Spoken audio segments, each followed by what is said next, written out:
அன்னை ஹதீஜா நன்னய பண்பை அகமதில் தாங்கிச் சிறந்தார். கண்ணில் கருணை, கையில் தானம், கல்வில் இறைவேதம் சுமந்தார். செல்வத்தை மறுத்து வறுமையை ஏற்று சீமாட்டியாகவே வாழ்ந்தாரே. கண்ணியரே, அன்னையரே, கொஞ்சம் நில்லுங்கள், நம் கண்மணியாம் பாத்திமாவின் சரிதம் கேளுங்கள்.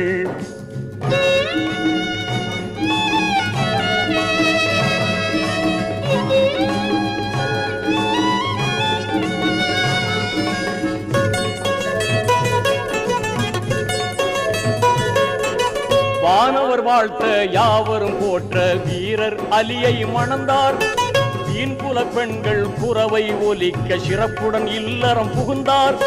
கணவர் அலியை கண்ணுக்குள் வைத்தே கனிவாய் பணிவிட செய்தாரே.